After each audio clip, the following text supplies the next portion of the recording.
Ya, barusan salah satu ahli kami ini merupakan tambahan kekuatan intelektual Indonesia yang tentu saja Anda semua paham ya, Bang Rocky Gerung ya. Jadi beliau hadir dengan bersemangat, dengan senang hati untuk menjadi ahli bagi kami RRT ya. Jadi barusan juga kita ini konsolidasi antara tim Bala RRT, Barisan Pembela RRT, Roy Rismontiva, dan TPDT ya, tim Pembela Dototiva. Nah, ini adalah satu bentuk dari bagaimana kita berhasil membangkitkan kekuatan para ilmuwan, para intelektual. Mulai dari tanggal 20 Januari 2026 kita sudah hadirkan 3 orang guru besar, 3 orang profesor ya, yang ini saya juga mau memperkenalkan dengan istilah oracle ya. Jadi oracle itu begawan. Begawan yang sudah menguasai multidisciplinary dan pendapat-pendapatnya itu menjadi sebuah pendapat yang valid ya. 3 orang yang sudah kita hadirkan di tanggal 20 Januari 2026, para oracles dari berbagai bidang ilmu, Profesor Tono Saksono, Profesor Zainal Mutakin, dan Profesor Henry Subiakto. Dan hari ini ketambahan lagi oracle ya, oracle begawan multidisciplinary Bang Rocky Gerung yang menjadi gurunya kita semua, rakyat Indonesia, bahkan kepolisian pun juga merupakan mahasiswanya beliau gitu ya. Jadi alhamdulillah ini adalah bentuk kekuatan kebangkitan para ilmuwan intelektual.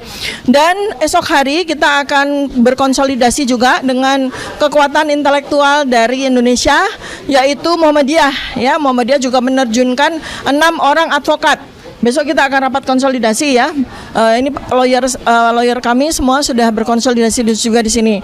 Dan siang ini sambil menunggu Bang Rocky Gerung diperiksa oleh penyidik, kita akan rapat bersama dengan 13 orang ahli dan saksi ya, yang sudah bersedia, sudah menyatakan kesediaannya untuk menjadi ahli kami ya, dari berbagai penjuru nih, para ilmuwan intelektual, bahkan tak kurang dari Wakapolri, insya Allah Wakapolri Pak Jenderal Ugurasena juga menjadi ahli ya, ahli bidang ahli kepolisian dan ahli hukum acara pidana, dan beberapa jenderal polisi juga sudah confirm untuk hadir menjadi ahli kami, dan sekaligus juga saksi fakta. Jadi ada beberapa profesor guru besar dari Yogyakarta itu juga menyatakan akan menjadi ahli sekaligus juga menjadi saksi fakta, karena mereka juga hadir pada tanggal 15 April 2026.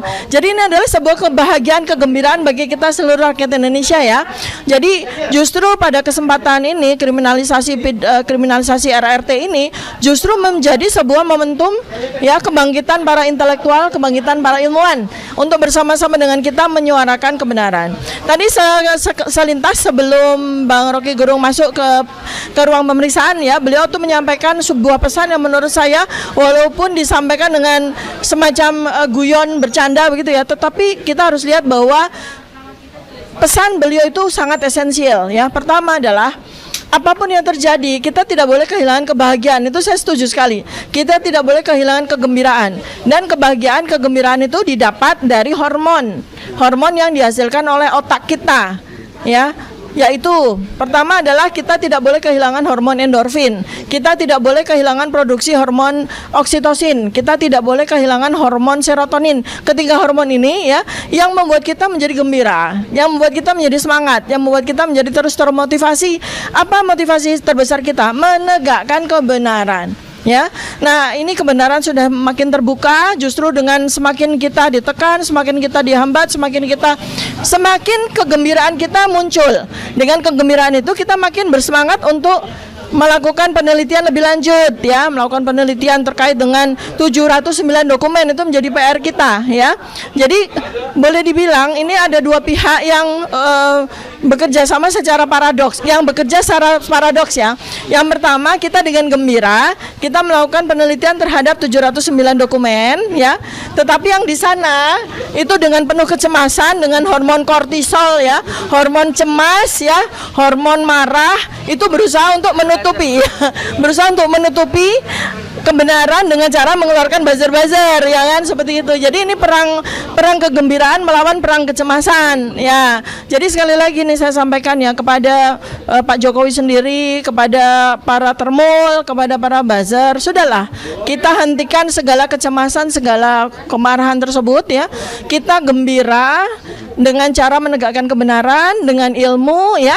Ini hari-hari ini kita akan hadirkan banyak sekali begawan-begawan, banyak sekali guru besar dan para doktor, para profesor, ya. Insya Allah besok pagi akan hadir beberapa ahli, beberapa doktor dan juga beberapa saksi yang menjadi saksi fakta, ya. Akan kita tunggu kehadiran Dr. Ridho Rahmadi, ya, beliau ahli AI, beliau juga ahli data klinis yang nanti akan menjadi ahli yang meringankan kami RRT. Keahlian beliau yang multidimensi itu sangat bermanfaat untuk memberikan penjelasan kepada Polda Metro Jaya supaya mereka tuh memahami bahwa ilmu kami itu ilmu yang harus diterangkan oleh para profesor, oleh para guru besar, oleh para doktor, bukan kemudian dijelaskan oleh para termul yang malah memberikan penjelasan-penjelasan yang menyesatkan masyarakat Indonesia. Baik, mungkin ada pertanyaan dari para jurnalismenya. Bu Mary tanya? Bu Mary tanya? Atau siapa yang mau tanya? Ya.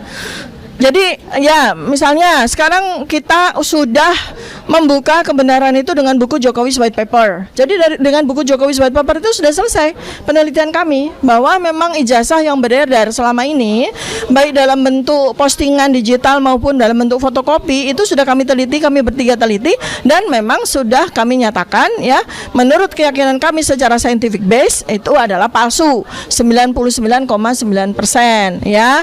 Nah sekarang kami juga sudah mulai meluncing hasil penelitian kami satu demi satu ya. Bang Rismon sudah duluan selesai di dalam penelitiannya terkait dengan dokumen riwayat pendidikannya Gibran.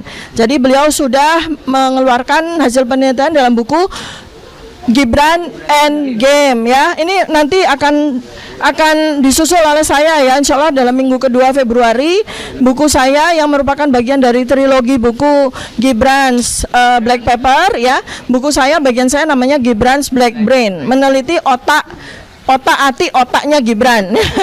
Insya Allah nanti mohon ditunggu. Jadi ini yang merupakan kerja atau karya ilmiah kami. Jadi ini kami nggak akan Bang Roy nanti Gibran's Black Chapter ya. Jadi itu trilogi Gibran's Black Paper itu. Nah, kami jalankan dengan gembira, nggak ada stres sama sekali. Pokoknya kami jalankan dengan gembira. Kami terus melakukan penelitian ya selama 9 bulan tanpa berhenti. Terus kemudian kami lakukan observasi ya. Terus bersama dengan para guru besar para dokter yang bermunculan satu demi satu untuk membela kami ya. Baik, terima kasih. Mohon doanya, kita akan menunggu ya. Bagaimana tentang Bang Egy sama DHL yang berbalik arah malah sekarang melaporkan? Ya, jadi saya juga udah sampaikan ya beberapa waktu yang lalu bahwa ada cahaya yang diturunkan oleh Allah Subhanahu wa taala menjadi cahaya penerang bagi kita semua. Cahaya yang pertama adalah iman ya, cahaya yang kedua adalah ilmu ya. Jadi kita kalau merasa bahwa kita kurang ilmu, jangan berdekatan dengan dunia kegelapan.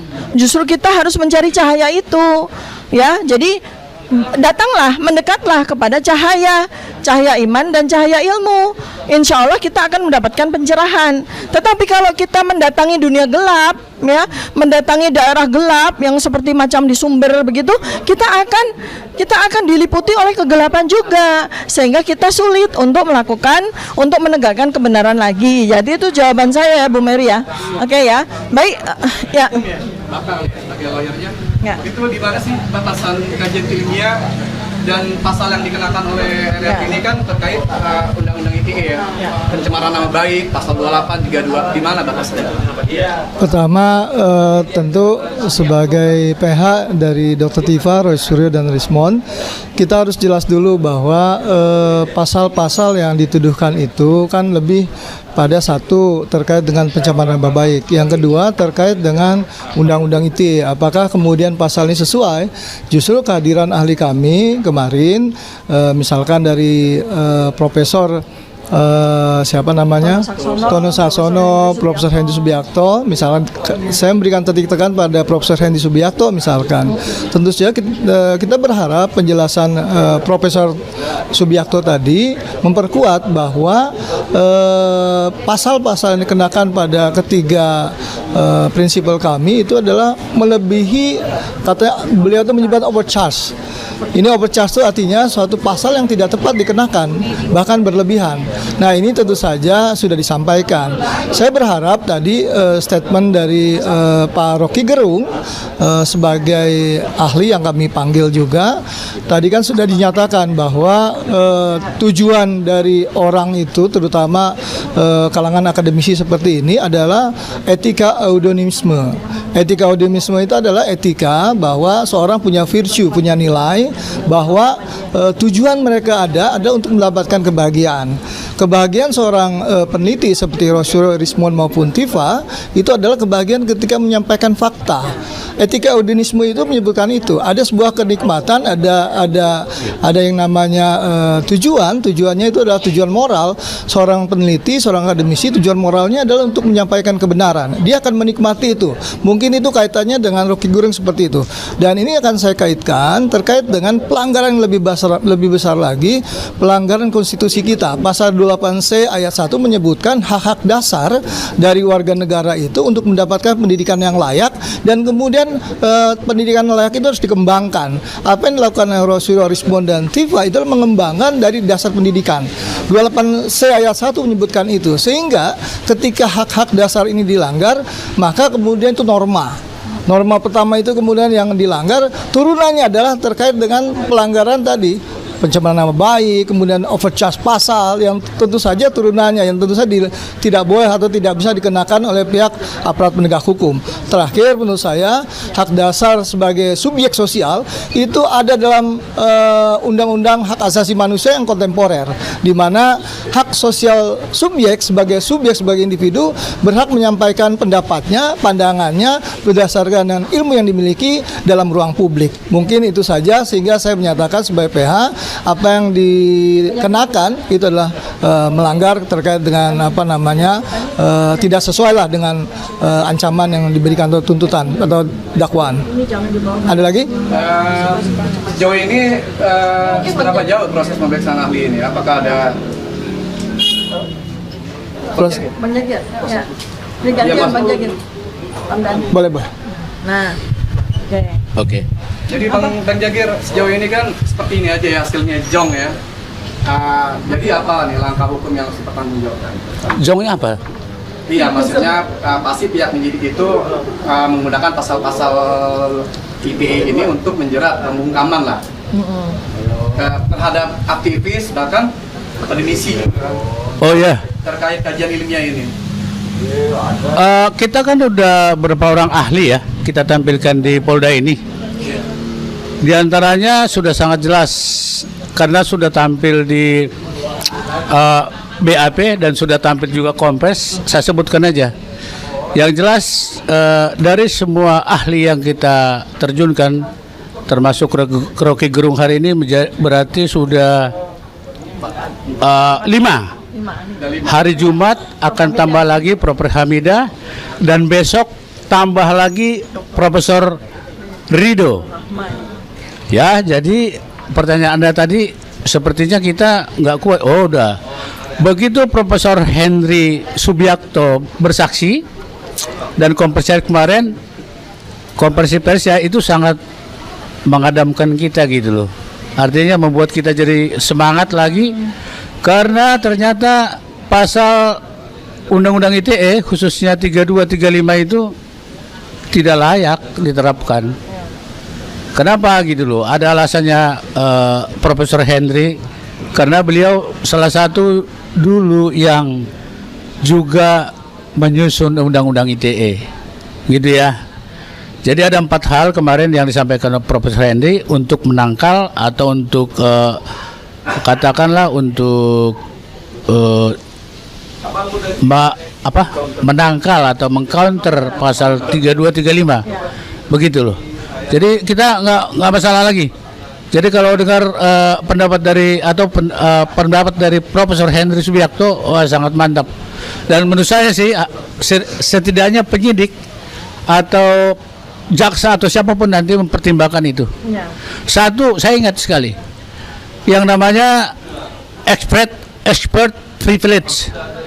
Semua ahli itu secara istimewa berhak memberikan pendapat yang layak diketahui oleh masyarakat. Bayangkan. Kedua, moral duty. Ya, ahli atau siapapun itu secara moral bertanggung jawab memang memberikan keterangan kepada masyarakat. Itu tanggung jawab moral. Jadi bertiga ini RRT ini pendidikannya luar biasa. Jadi mereka secara moral itu berhak memberitahukan kepada rakyat, pada siapapun itu. Ketiga adalah truth. Ketiga, truth. Ya, Mbak Tipa nih hafal banget ya. Sampai kita saling sharing. Truth, kebenaran itu yang diverifikasi. Artinya kebenaran itu kalau sudah diverifikasi secara metode ilmiah, metode penelitian itu benar adanya. Ya, keempat, opinion. Pendapat siapapun kita ini tidak perlu ahli, berpendapat itu bebas dan boleh. Jadi berdasarkan 4 hal itu dari Profesor Henry Subiakto sangat membuat kita tambah semangat lagi, tambah motivasi lagi, dan kita yakin benar-benar Undang-Undang ITE khususnya pasal 32, 35 tidak bisa diterapkan. Ini yang menjadi kekuatan baru kita. Inilah gunanya tugas saya memang rekan-rekan mengatur ahli untuk bersaksi di Polda ini. Ya, dari 13 nama ya. Ya, dari kelihatannya gampang loh, tapi jadwal kita oke, penyidik tidak oke.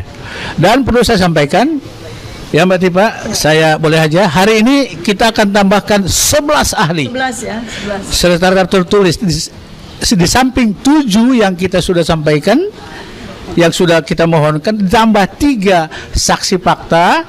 Kita tambahkan hari ini secara resmi melalui surat 9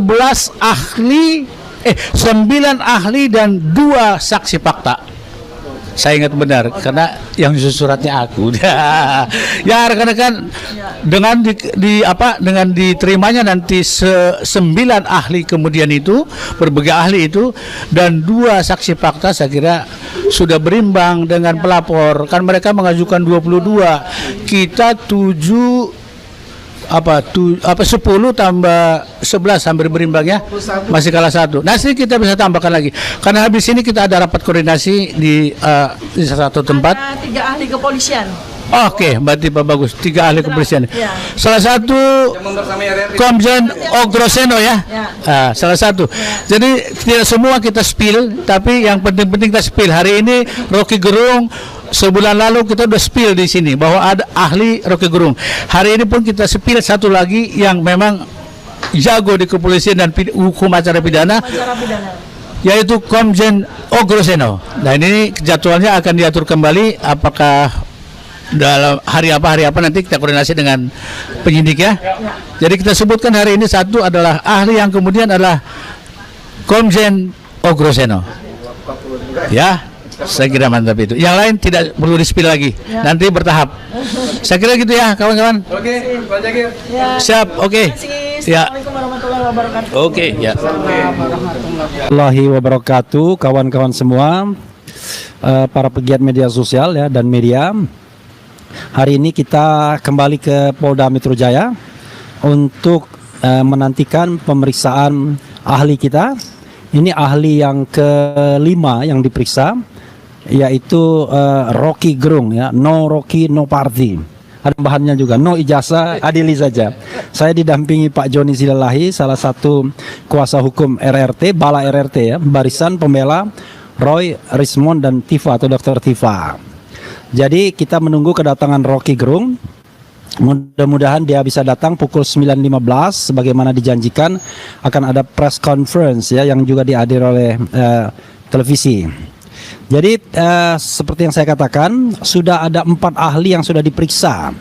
Pertama, kita tahu bahwa yang diperiksa adalah 3 profesor. Profesor Zainal Mutakin dari Universitas Diponegoro, Profesor Henry Subiakto dari Universitas Erlangga Surabaya, dan Profesor Tono Saksono, seorang peneliti independen. yang lulusan Amerika Serikat dan Inggris.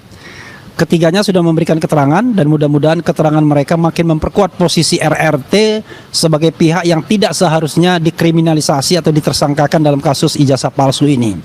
Karena seperti yang saya berkali-kali katakan, pertama, ini adalah hak ya masyarakat untuk menyampaikan pendapat baik secara lisan maupun tulisan.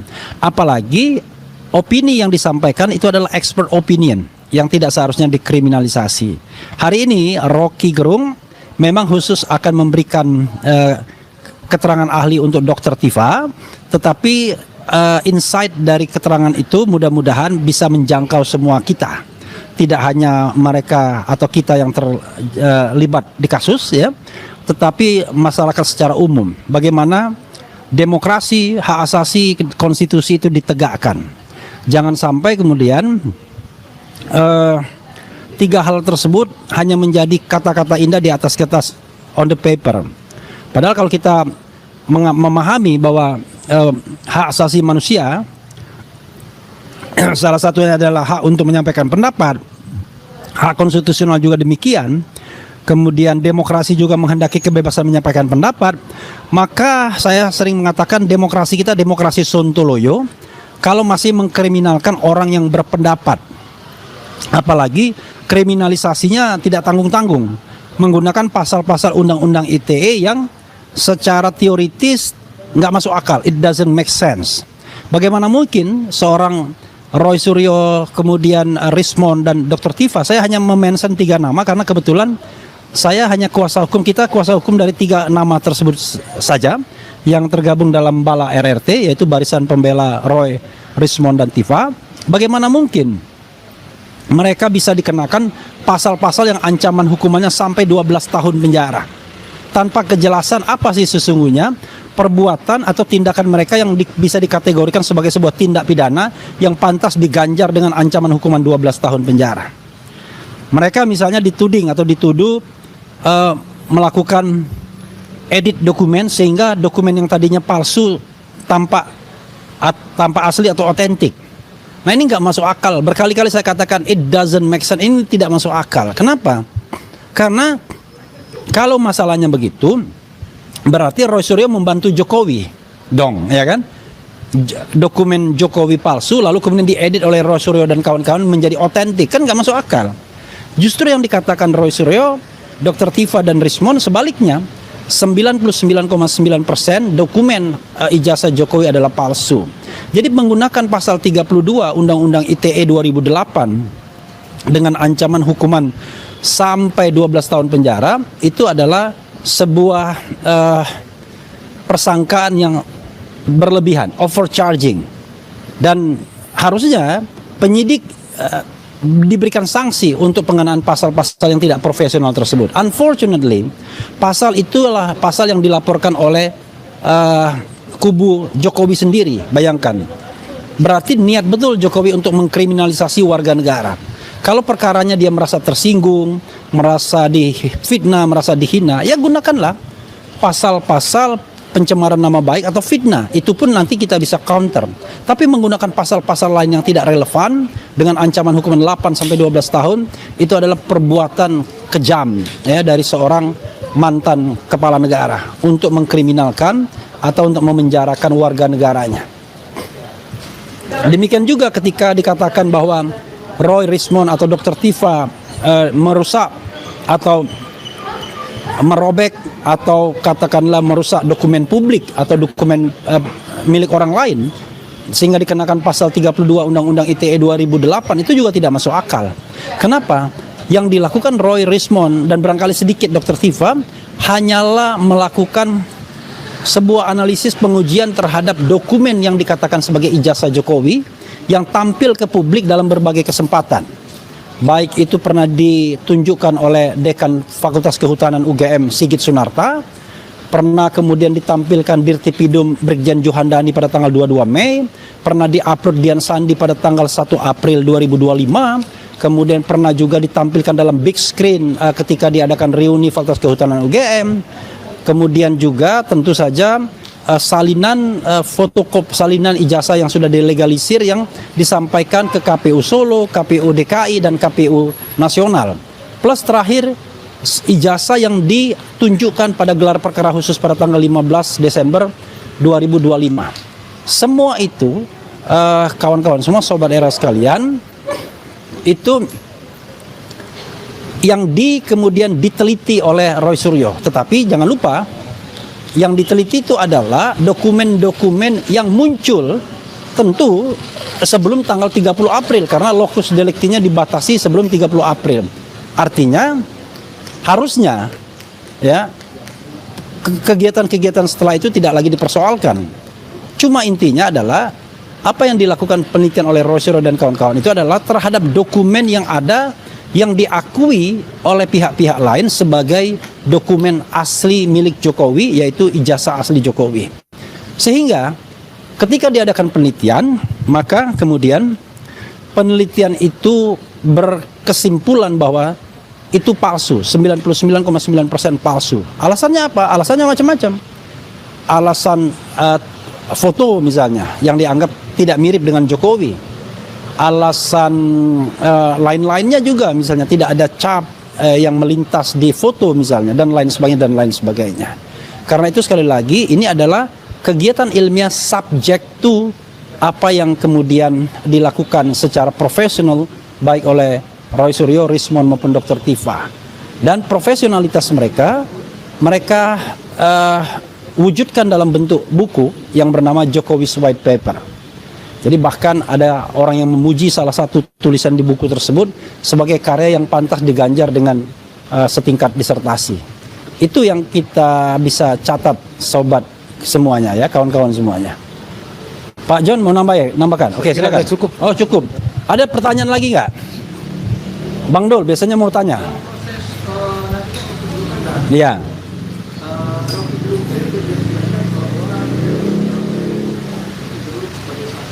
Sebagai ahli. Ya. Ya. Ini masalah kita dapat pertanyaan Ya. dari revisi baru ini. Pak Rocky itu akan diarahkan dengan pertanyaan-pertanyaan apa ya? Pertama saya koreksi kata diarahkan ya kan. Rocky adalah Rocky ya. Jadi dia tentu memiliki kebebasan untuk menjawab setiap pertanyaan penyidik. Nah, tapi kita berharap dia menjelaskan hal-hal yang terkait dengan apa? Hal-hal yang terkait dengan ujaran kebencian, fitnah, kemudian terkait dengan pencemaran nama baik, karena dia berpengalaman di bidang itu. Rocky Gerung ahli dalam berbagai kesempatan. Ya, dia ahli pasal-pasal yang menindas demokrasi.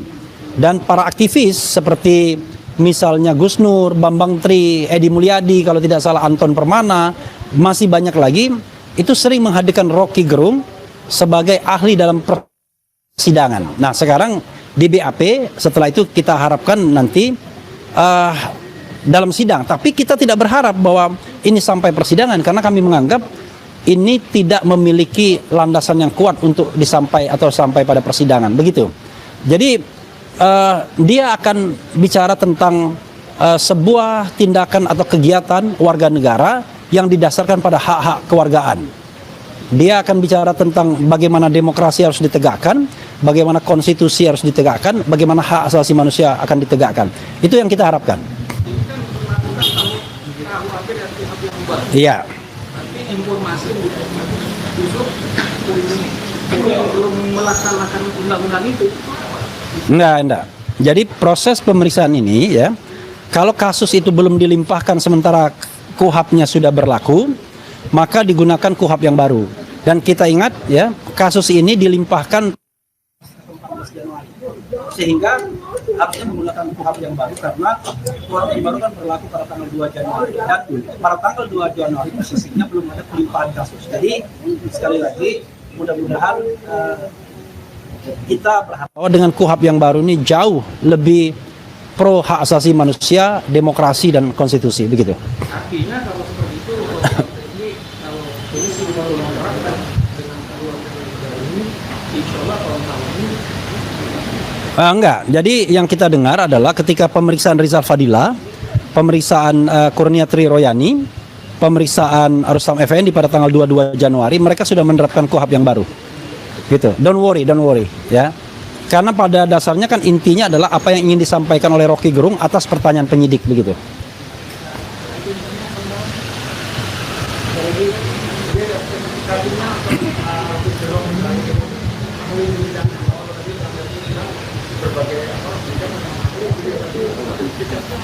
Iya, kan dia ahli dia filsuf ya. Dia ahli filsafat. Filsafat itu kan induk ilmu. Bagaimana filsafat berpikir tentang esensi dari sebuah hal kan? Nah, sekarang pertanyaannya adalah kalau ada kasus-kasus seperti ini yang mostly sebenarnya politik, apa esensi dari semua itu? Nah, kita berharap Rocky Gerung, misalnya gini, apa sih esensi dari misalnya hak warga negara untuk menyatakan pendapat baik secara lisan dan tulisan? Apakah kemudian bisa dibatasi dengan mudahnya dengan mengkriminalkan mereka? Apa esensinya pendapat seorang peneliti misalnya dan lain sebagainya? Rocky Gerung sangat ahli di bidang itu, filsafat dan politik. Dan jangan lupa, walaupun dia bukan sarjana hukum, dia pernah mengajar di S3 hukum bahkan. Karena dia mengajar filsafat hukum juga. Jadi kita berharap bahwa expert opinion dari Rocky yang sudah sangat mumpuni itu bisa membantu terutama Dr. Tifa dalam menghadapi kriminalisasi. Kami tetap mengatakan kriminalisasi ya. Kriminalisasi yang dilakukan oleh penyidik atas laporan Jokowi dan sekarang 3 pihak lainnya. Baik itu Pradi Bersatu, Lucumanan, kemudian Samuel Soekin, dan terakhir ada Andi Kurniawan. Ya, ada lagi. Terima kasih juga kepada kedatangan mak-mak. Teman-temannya mana belum ya? Ada Mary di sini ya, dan lain sebagainya. Mudah-mudahan nanti kita tunggu Rocky Gerung.